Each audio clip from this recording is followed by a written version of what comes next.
CV kamu berapa lembar? 1 lembar? 2 lembar? Beliau ini CV-nya 6 lembar. Oh, saya menyarankan bahwa pinjolnya harus ditutup. Itu sebenarnya pemahaman masyarakat yang kurang terhadap literasi digital atau penjahatnya yang semakin jago, bro. Assalamualaikum warahmatullahi wabarakatuh. Halo sahabat Suara Merdeka, ketemu lagi. Nah, saat ini di acara Coffee Morning.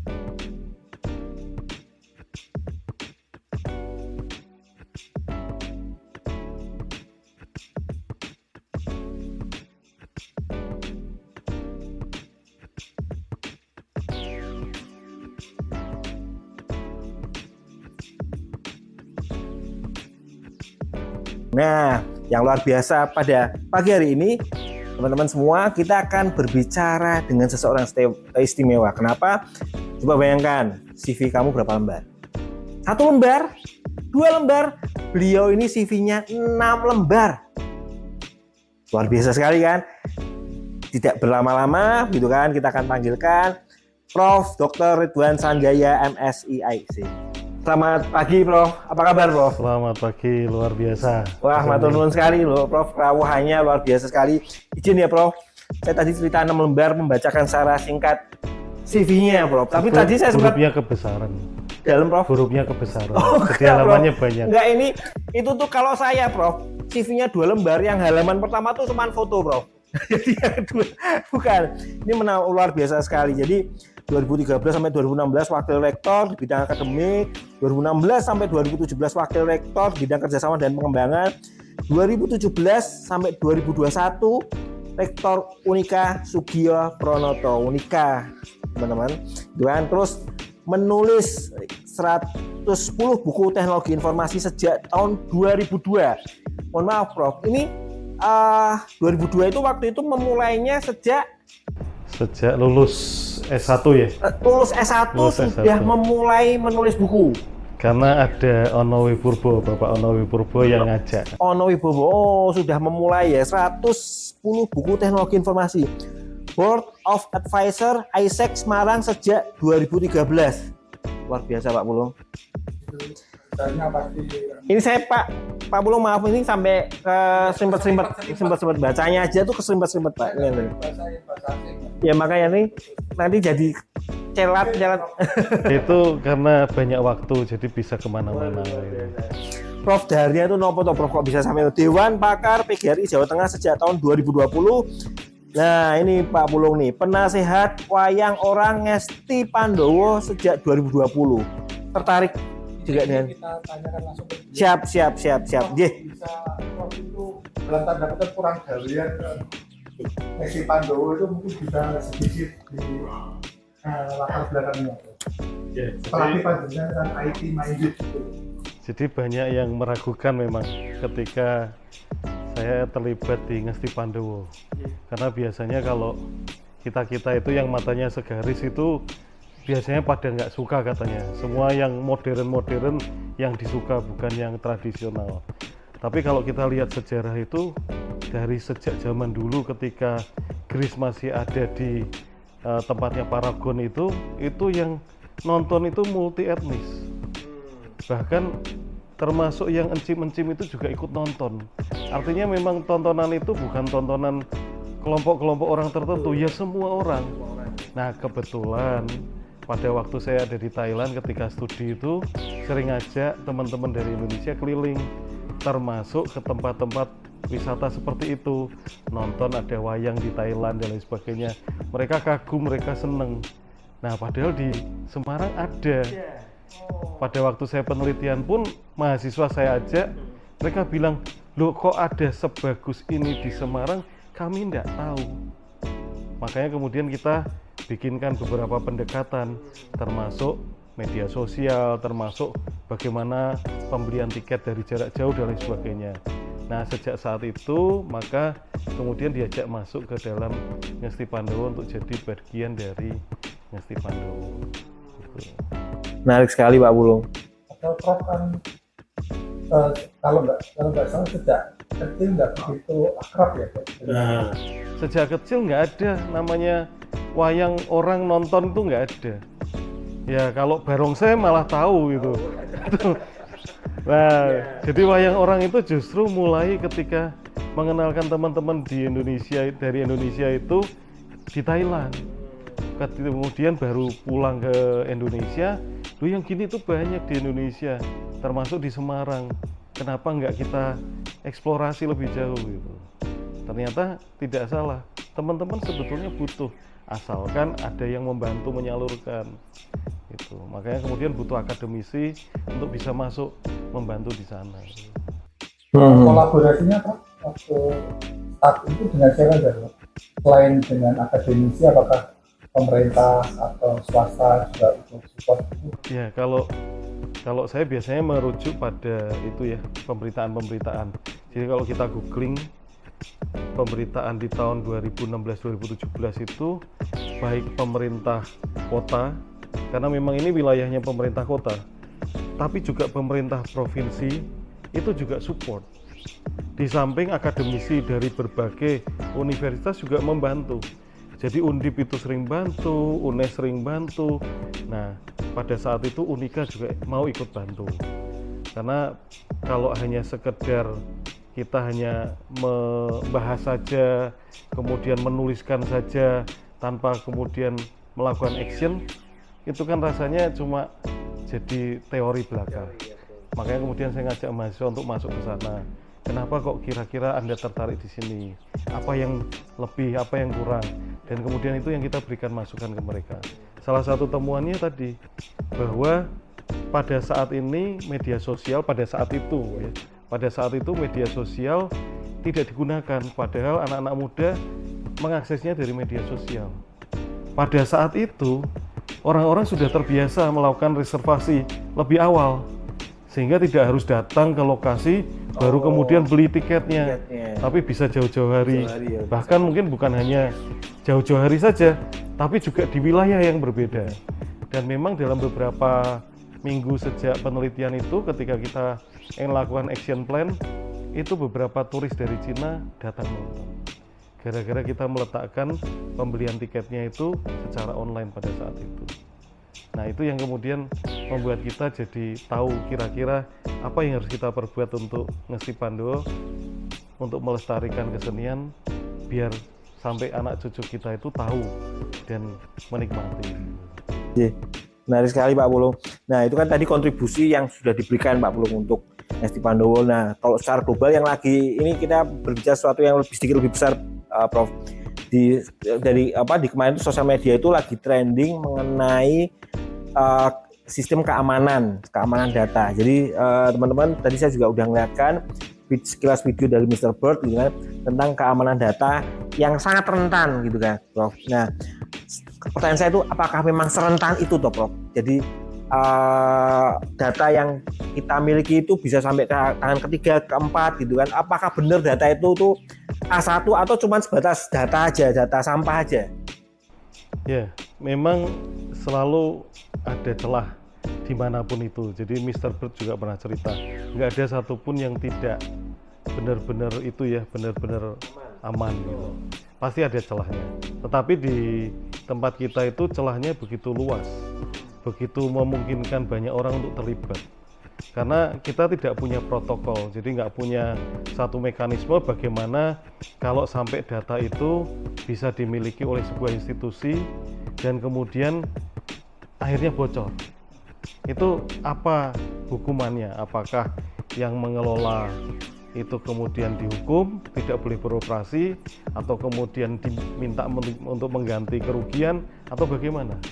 Jadi memang kemarin sempat ada undang-undang pelindungan data pribadi ya, pelindungan data pribadi yang membuat banyak bank rame-rame pada saat deadline meminta kita untuk menyetujui aturan yang baru gitu, dimana kalau sampai nanti ada data-data yang disalahgunakan itu mereka juga ikut bertanggung jawab.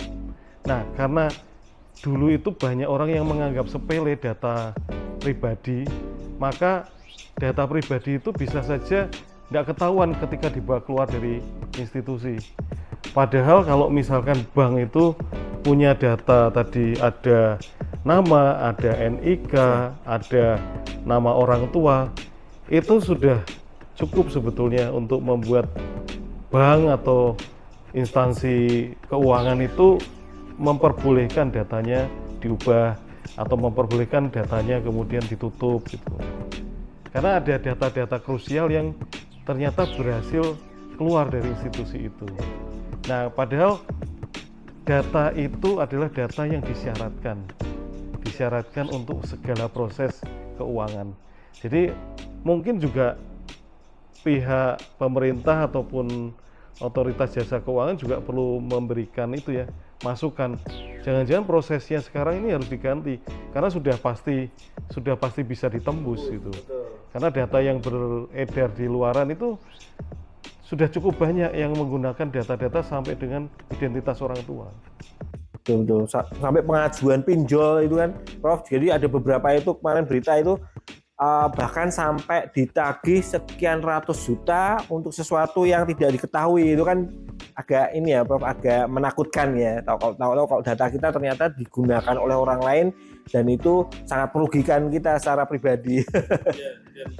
Memang kalau sampai seperti itu, pinjol yang tidak menerapkan aturan dengan benar, verifikasi data dengan benar, malah mungkin harus dihukum. Tidak boleh beroperasi, menghanguskan hutangnya gitu. Karena salah. Karena kok bisa data itu kemudian diproses padahal belum tentu benar. Memang banyak kejadian-kejadian sebelumnya itu hanya pakai KTP saja. Tidak ada verifikasi yang live bahwa yang bersangkutan itu benar. Nah, kalau mereka nggak mau repot, yang penting dapat customer, kemudian mempermudah proses itu, saya menyarankan bahwa pinjolnya harus ditutup. Karena itu berbahaya bagi masyarakat. Itu. Sekali betul Pak Pulung ya, Pak Pulung. Kalau hubungan sama pinjol kelihatannya kita rame-rame. Jadi nggak cuma di telepon kita. Pendidikan juga ya, Prof. Pinjol.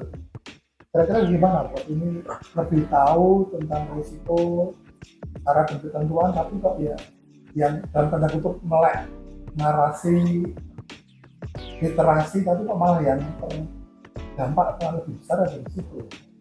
Iya, jadi sebetulnya pinjol itu ya tidak jahat sih. Pinjol itu ya baik. Artinya memberikan kemudahan kita untuk pinjam dengan cara tidak konvensional.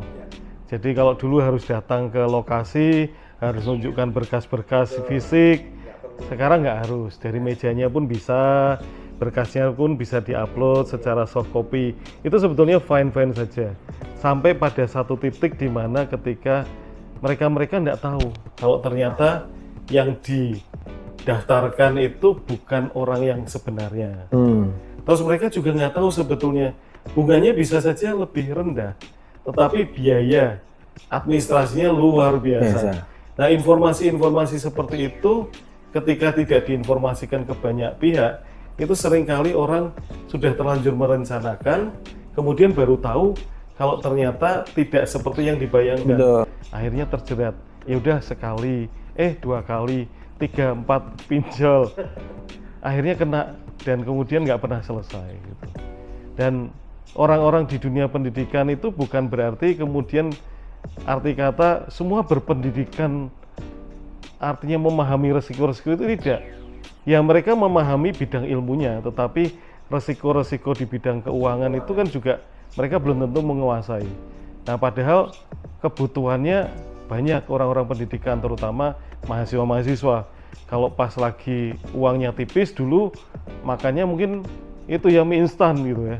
Tapi sekarang pegangannya pinjol, nggak mau mie instan, gitu. Tapi susah bayarnya setelah itu. Nah itu. Padahal mereka nggak tahu kalau ternyata biaya administrasi juga besar, meskipun bunganya tidak terlalu besar gitu. Jadi literasi memang penting dan kayaknya bukan hanya pemerintah ya, tapi semua pihak itu harus mengingatkan. Karena literasi itu, entah itu literasi digital, keuangan digital, ini sepertinya banyak pihak yang masih belum menguasai.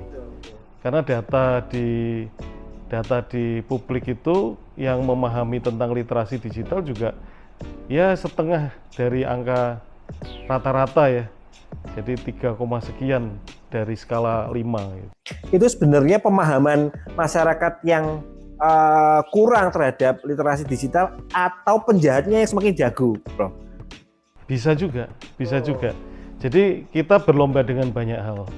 Ada yang penjahatnya atau bukan penjahatnya lah, kalau itu kaitannya dengan pinjol mungkin pemasarnya lebih canggih menyampaikan informasi-informasi yang seharusnya diketahui tapi padahal ternyata nggak disampaikan. Itu mereka juga makin mahir bercerita. Tetapi dari sisi kita juga memang ada juga yang ya maunya hanya teknisnya saja, yang penting bisa nyetel HP, nyetel YouTube, bisa nyetel aplikasi, tapi tanpa tahu bahwa masing-masing aplikasi itu punya syarat dan ketentuan gitu. Sementara kalau yang penjahat memang dari dulu ya idiomnya bahwa penjahat itu selalu berkejaran dengan polisi. Mereka satu step di depan gitu, Jadi kalau mereka menemukan sesuatu, polisi baru tahu dan kemudian baru bisa menyikapi. Nah ini apalagi kalau digital ini kan bicara soal generasi juga. Gap generasi ini yang juga seringkali membuat pihak berwenang itu seringkali belum menguasai sampai sejauh itu. Korbannya juga belum menguasai, tapi penjahat-penjahatnya udah mahir-mahir gitu. Prof, ini kira-kira lompatan teknologi di Indonesia ya. Kira-kira nanti dampaknya apa ya? Sementara belum melompat saja kondisi masyarakat seperti ini, banyak korban, banyak laporan yang disampaikan dengan komisi. Kira-kira narasi kemana nih, Prof? Atau pertanyaan sederhananya, teknologi pasca ini dampaknya berapa bagi Indonesia? Ya selalu ada dua sisi. Sisi yang pertama orang-orang yang menikmati. Dengan perkembangan teknologi yang baru itu makin banyak orang yang dimudahkan, kemudian dipercepat dalam prosesnya. Apalagi ketika ada AI itu analisa juga makin cepat terbentuk gitu, jadi nggak perlu pakai proses yang panjang. Bagi mereka-mereka yang menguasai, bagi mereka-mereka yang adaptif, teknologi yang baru itu seperti AI, kemudian ada yang namanya IoT, Big Data, dan lain sebagainya, itu adalah bantuan. Dan saya yakin perusahaan-perusahaan juga termasuk bagian yang di situ, yang berusaha untuk beradaptasi dengan cepat, karena memang DNA-nya itu ya profit lebih baik, proses lebih cepat dan lain sebagainya. Tetapi memang ada pihak-pihak yang akan tertinggal tetap. Ada pihak-pihak yang tertinggal bisa saja dari sisi usia, tetapi ada juga yang bagian-bagian yang tidak pernah sampai. Literasinya nggak pernah sampai, mereka juga nggak pernah butuh, tapi begitu ada satu trigger, satu pancingan yang katanya mudah, yang katanya ringan, yang katanya bagi mereka itu sesuatu yang bermanfaat, ternyata penipuan. Nah itu yang memang tugasnya pemerintah, tugasnya masyarakat sekitar juga untuk mengingatkan, terutama pemerintah. Jadi pemerintah ini kan juga tugasnya untuk melindungi rakyatnya ya, bukan hanya melindungi yang pihak satunya gitu. Iya.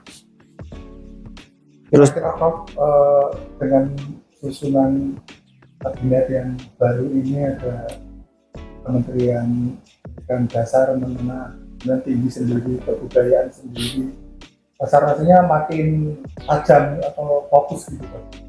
Menurut Prof gimana nih, Prof, untuk sementara kementerian kemarin yang informasi dan digital ya ini antara politis atau ini antara sudah kadung basah ya, apapun disampaikan.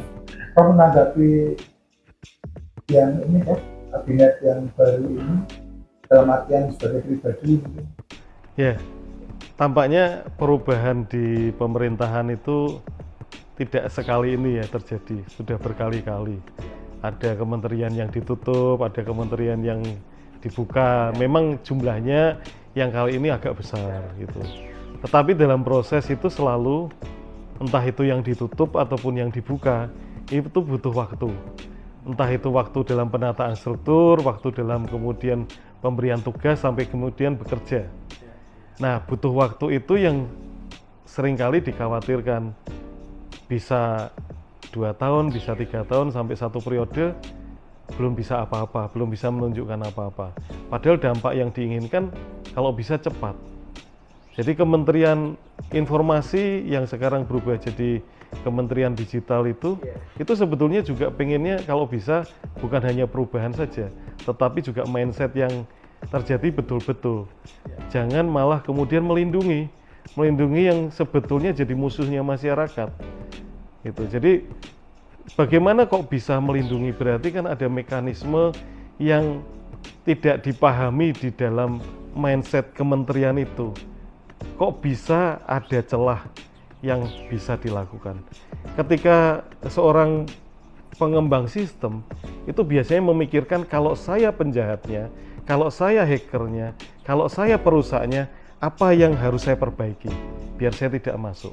Begitu juga kalau saya itu pemegang kekuasaan tertinggi dan kemudian mau menyelewengkan, apa yang harus saya pasang di dalam sistem itu. Mestinya kan begitu. Jadi mestinya kan mencegah apa yang kita ingin lakukan, penyelewengan yang ingin kita lakukan itu sudah disetting terlebih dahulu, bukan malah kemudian kita baru tahu kemudian kalau ternyata malah melindungi. Ini kan berarti dari awal mindsetnya nggak ke arah situ, bahkan mindset digital pun tidak. Gitu. Tapi kalau ngelihat formasi yang baru ini, apakah dari sisi digital, bro, apakah pemerintah ini udah mulai on the track, bro? Kalau kemarin kan ternyata celahnya banyak karena dari mungkin ternyata kita sistemnya IT pengembangnya gitu, tapi ternyata kan berarti sebenarnya masih banyak manual yang dilakukan kan, Prof. Kalau kita sadari bahwa kemungkinan ini kan berarti celah-celahnya dari sisi manusianya gitu, Prof. Apakah sudah on the track atau belum, Prof, dari sisi pemerintah? Ya, kalau orang-orang yang biasanya ada di manajemen itu lebih suka biasanya yang ramping ya, yang ramping. Tapi di bawahnya orang-orang yang bekerja. Nah, memang itu sepertinya nggak terlihat di sekarang. Sepertinya di dalam kabinet yang sekarang ini cukup banyak sekali, cukup besar sekali yang belum tentu mereka-mereka yang ada di pucuk pimpinan tahu apa kerjanya. Nah, kalau pucuk pimpinan sendiri sudah tidak bisa memahami pekerjaannya, apalagi yang di bawah. Bagaimana bisa mendirect mereka untuk bisa bekerja dengan benar, itu yang jadi tanda tanya. Kalau dalam pendapat pribadi, di atas itu nggak terlalu banyak harusnya. Tetapi mereka-mereka yang ada di lapis kedua, lapis ketiga itu yang bisa bergerak dengan cepat, itu yang penting gitu. Toh sekarang ini kalau kita lihat perkembangan teknologi makin ramping, makin gerak cepat, dan banyak pekerjaan yang sudah tidak perlu lagi dikerjakan oleh pihak-pihak tertentu lagi, sudah bisa digantikan oleh mesin, sudah bisa digantikan oleh komputer. Ini saya tuh pernah diskusi, Prof, dengan teman, Prof. Jadi beliau tuh ngomong gini, jadi bahwa ini beda sekali ya dengan di RRC gitu kan, karena di sana itu nggak perlu diblokir. Jadi semuanya tidak boleh kecuali yang ada izinnya. Kalau di sini kan semuanya boleh, ya kan, kecuali yang diblokir kan, gitu kan. Lah kan kebalik-balik. Berarti kalau sebenarnya kalau kita melihat kejadian yang baru saja terjadi saat ini, terus kita melihat sistem yang sudah berjalan di sana, sebenarnya kan kita bisa amati dan bisa diduplikasikan ya, Prof. Apa mungkin secara teknologi kita belum memadai atau bagaimana, Prof? Ya, sebetulnya tidak ada sesuatu yang bisa dihambat ya. Bahkan di China sekalipun ya kita bisa saja keluar atau tidak menggunakan batasan yang ada di sana. Bisa juga tetap. Tapi karena terlalu banyak batasan, maka orang kemudian jadi repot kalau mau keluar dari batasan tadi. Nah, sementara di Indonesia kan kita menghormati ya kebebasan. Jadi kita punya kebebasan yang harus dihormati, tidak harus dibatasi, berbeda dengan yang di China gitu. Nah, tetapi memang tidak cukup kalau hanya blokir. Karena blokir itu berapa sih yang bisa kita tutup dan berapa sih yang akan terbuka. Kan tidak pernah bisa mengalahkan. Selalu jumlah yang terbuka itu jauh lebih banyak dibanding yang kita tutup. Tetapi yang paling penting itu justru literasi. Literasi kita terhadap apa yang terjadi di dunia digital. Kalau memang niatnya mau jahat, niatnya mau jorok gitu ya, ya dia pasti tahu caranya lah. Dia pasti tahu caranya. Tetapi kalau kita berikan literasi termasuk potensi-potensi potensi-potensi ketidakamanan itu, maka mereka juga akan memilih yang baik, yang hati-hati gitu. Menarik sekali Pak Bung. Cukup menarik, masuk wilayah literasi. Yes. Kita punya tamu-tamu istimewa juga ini. Ya, Prof, kebetulan ini ada teman-teman Prof yang mau bertanya. Monggo Pak Rukardi. Ya Prof, jadi kita tahu bahwa perang di abad ke-21 ini kan bukan lagi perang fisik ya, tapi perang cyber. Nah, kemarin kita sudah kebobolan sekian banyak gitu ya, beberapa lembaga tinggi kita datanya jebol semua, bahkan sampai mengganggu seluruh aktivitas masyarakat gitu ya. Orang mau keluar negeri paspore daftar ora iso karena datanya lagi kacau dan sebagainya itu. Nah, terkait dengan itu apa sih sebenarnya kenapa kenapa pertahanan siber kita itu sedemikian rentan dibobol gitu loh. Sementara abad ke-21 ini butuh pertahanan yang kuat di situ. Nah, kemudian berikutnya kan muncul usulan nih dari beberapa orang ya, dari Andi Wijayanto misalnya, juga dari A.M. Indro Priyono yang mengusulkan adanya angkatan siber ya, sebagai matra keempat TNI. Nah, ini sebenarnya perlu nggak sih kita bikin itu, dan ada nggak contoh-contoh di negara lain yang sudah berhasil menjadikan angkatan siber atau sebagai matra keempat ya, selain angkatan darat, udara, dan laut itu Bro. Ya, makasih Pak Lu. Kalau lihat dari sumber daya manusianya dulu ya, itu banyak sekali orang-orang muda ya, sebetulnya yang senior juga banyak ya. Tapi sekarang ini kan banyak anak-anak muda yang punya kemampuan bagus dalam hal hacking gitu ya, dalam hal komputer, jaringan dan lain sebagainya. Tapi kemana mereka gitu? Seringkali kan tidak termanfaatkan. Seringkali mereka bergerak sendiri, seringkali mereka kemudian digunakan oleh institusi-institusi, tetapi justru yang di pemerintah itu seringkali bukan orang-orang yang punya kompetensi. Nah, seringkali juga diberi masukan seperti terancam kalau posisinya akan diganti gitu. Padahal mereka seringkali memberikan masukan itu karena khawatir salah satunya datanya mereka sendiri juga ikut diretas gitu. Nah, tetapi seringkali kan tanggapan itu tidak selalu baik. Memang harus ada pemikiran untuk bagaimana menjembatani itu semua. Kemarin memang saya sempat lihat di TikTok ada himbauan untuk kita bergerak semua, tapi dari rumahnya masing-masing, dari mejanya masing-masing, tanpa harus jadi karyawan siapa-siapa. Saya kira itu baik juga secara informal, tapi memang butuh negara itu benar-benar berjalan, negara benar-benar berpihak pada masyarakat. Jangan sampai kemudian ada serangan-serangan dari luar, entah itu pribadi maupun negara gitu ya, yang kemudian jadi memang negara harus punya, entah itu bentuknya apapun gitu. Bisa cyber army seperti di negara lain. Ya kalau kita lihat kan kabarnya Korea Utara itu punya cyber army gitu ya, yang suka nyerang di mana-mana, negara manapun diserang.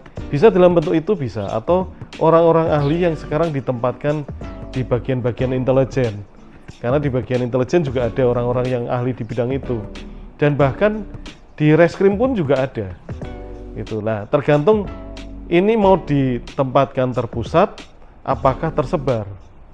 Kalau terpusat itu nanti juga ada kelemahannya, berarti pola komunikasinya akan jauh lebih sulit. Tapi kalau tersebar, bisa saja setiap organisasi itu punya protokol sendiri-sendiri, punya kebijakan berbeda-beda untuk mengamankan gitu.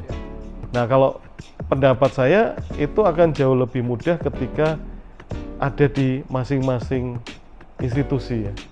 Jadi karena ini bukan seperti pasukan, tetapi ini tuh sudah jalannya dunia sekarang itu ini gitu loh. Jadi kalau kita hanya jaga di satu sudut saja, rasanya semua jalan ini digital gitu. Sehingga perlu ada bagian-bagian yang penting itu yang perlu ada pengetatan, perlu ada yang menjaga, yang punya kompetensi di bidang itu. Bahkan kalau perlu ya memang semua lini ada yang menjaga gitu. Jadi tidak perlu harus ada di satu lokasi atau satu organisasi saja. Jadi perlu ya Prof bahwa pemerintah terlibat dan bahkan memiliki gitu mungkin ya. Sangat perlu. Jadi bukan hanya sekedar mengatur kemudian memberikan masukan-masukan saja, tetapi juga bergerak melindungi masyarakat gitu. Menarik Pak Pulung. Jadi Haru Matra. masih ada Mas Don, silahkan Mas Don. Ya, ini yang pertanyaan terjadi di masyarakat, Prof. Nah, kejahatan cyber itu, jadi gimana ya caranya agar masyarakat itu terhindar dari kejahatan cyber, Prof? Ini tipsnya, solusinya. Ya Mas Doni, ini mirip seperti kejahatan yang di dunia nyata ya. Seringkali kita juga mempermasalahkan kenapa yang ada di jalanan atau yang ada di masyarakat itu tindakannya nggak segera tertangani gitu. Misalkan ditipu uangnya di jalan, digendam dan lain sebagainya gitu. Nah, itu kan hanya beda tempat aja. Yang satu dunia nyata, yang satu dunia digital. Di mana dunia digital seringkali kita nggak paham karena barang baru, karena dunia baru. Kuncinya apa? Ya sama, kuncinya sama. Di dalam dunia nyata pun juga memang dianjurkan untuk terus-menerus kita menyampaikan reminder, menyampaikan untuk mengingat bahwa jangan ini, jangan itu, jangan ini, hati-hati, jangan sembarangan ya, gitu, percaya gitu. Misalkan anak kita jangan sembarangan mau diajak orang gitu, jangan sembarangan menerima tumpangan dan lain sebagainya. Ini juga sama, jangan sembarangan nge-yes, jangan sembarangan approve, jangan sembarangan klik gitu. Nah, itu yang perlu analogi itu yang perlu disampaikan kepada masyarakat biar nantinya kalau mereka kalau ngeklik resikonya ada kemungkinan duitnya hilang dan lain sebagainya, itu ingat gitu. Sama seperti kalau kita diingatkan waktu masa kecil, hati-hati jangan sembarangan naik mobilnya orang gitu.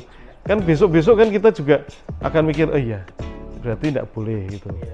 Nah, ini juga sama, jangan ngeklik sembarangan, jangan kemudian percaya setiap orang itu pasti memberikan hal yang baik di digital, di internet.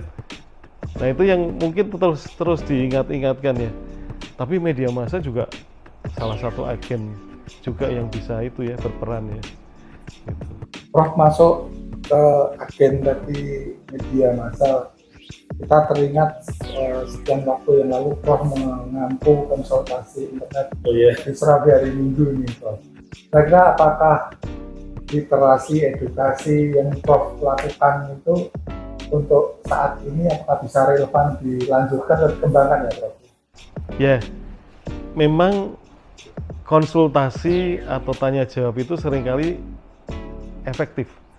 Salah satu cara yang efektif dibandingkan harus baca satu halaman cerita. Karena seringkali pertanyaan itu kan muncul umum ya, sesuatu yang berulang, sesuatu yang sering, yang banyak dialami. Ketika itu ditanyakan ada jawaban itu nggak usah terlalu banyak membaca satu halaman gitu ya. Seringkali pertanyaan itu juga nggak muncul. Jadi kalau misalkan mau ditanyakan ke ChatGPT juga belum ada ide.